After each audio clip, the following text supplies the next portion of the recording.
Well, there wouldn't be a trucking industry without the drivers. Sure. I mean, you can have administration, you can have lots of trucks, but this country would come to a screeching halt without truck drivers. Sure. You know, so as a kid, younger, my circle of friends, I did some modeling and stuff, and then I started doing stunt work in films. This was back in the 70s, so my friends started calling me movie star. Okay. So everything I do now, it's kind of like you know, me being kind of a wiseacre. Sure. So, you know, I started with Truck Star Radio, which I have the rights to, and it just stuck. Makes sense, yeah. Sure. Jim McCormick from Trucker to Trucker, he says, because I was talking to him one day about it, and I said, I know it's kind of dorky, like Truck Star. What's a Truck Star? You know, but I thought, well, you know, for me, and this again may sound a little, you know, odd, but to me, truckers, you know, there's film stars are stars of movies, and truckers, to me, are the stars of trucking. They really are. Sure. You know, and again, that's kind of a stretch, but at the same time, it's not. Sure. You know what I mean? Sure. I mean, it makes sense to think of it that way. Experience in radio, and having been in the recording studio, I was a rock and roller on Atlantic Records back in the early 90s. Okay. And I've been in and around and been in and out of radio stations.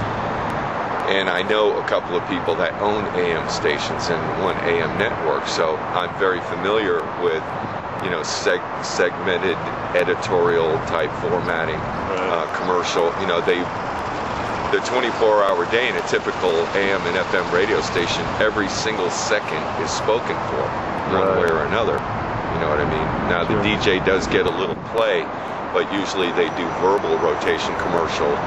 You know, they always work stuff in. Some DJs are better at it than others. What I did was actually take the traditional AM or FM radio format as people know it, and I threw the rule book out the window completely. A lot of it's crazy, but I go on the air sometimes and I have no idea what I'm going to be doing, but I know somebody's going to call in, something's going to happen, I'll think of something, you know. Sure. Sometimes I'll feature type shows, but I'm still trying to stay away from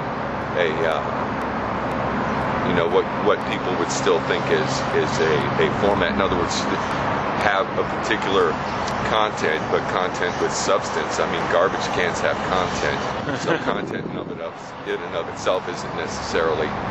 Sure. You know, people, you hear that word a lot, especially as a writer, which you are, and people always talk about content, but content with substance. So I will be doing, you know, feature type shows, but it'll still revolve around the driver's interaction.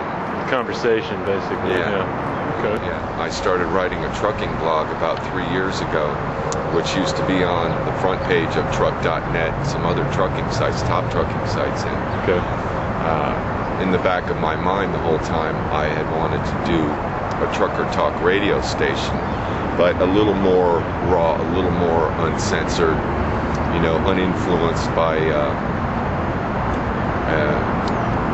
you know, sponsor limitations and that kind of stuff, the kind of stuff that you hear and don't hear on other stations. Right. And the general idea was to have a place, a radio station that drivers were, for drivers, where they really could call in and hang out. It really was about them. Right. You know what I mean? And, so that's what I did. And I officially became a licensed radio station about a year, and I started broadcasting about 6 months ago. Okay. And it's been a pretty steady growth of listeners. I don't take ads yet. I do very little promotion. The station growing so fast is pretty much word of mouth. You know, so. Why trucking? You talked about a little bit of a radio I don't know. background. Trucking stuck with me. You know. In South Florida for many years, I was in the tree. I'm an actual tree doctor too, which, I mean, You know, my dad was in the landscaping business, and in and around my acting career, my other various adventures in life. So I had been driving big trucks for myself for many years. And when that industry, after the '05 hurricane season collapsed, in South Florida. In South Florida. It did, in Broward County, yeah. Okay. Broward County, the county Fort Lauderdale is in, actually saw the recession because of the real estate values plummeting and some other economic factors. We saw the recession about a year and a half before the rest of the country did.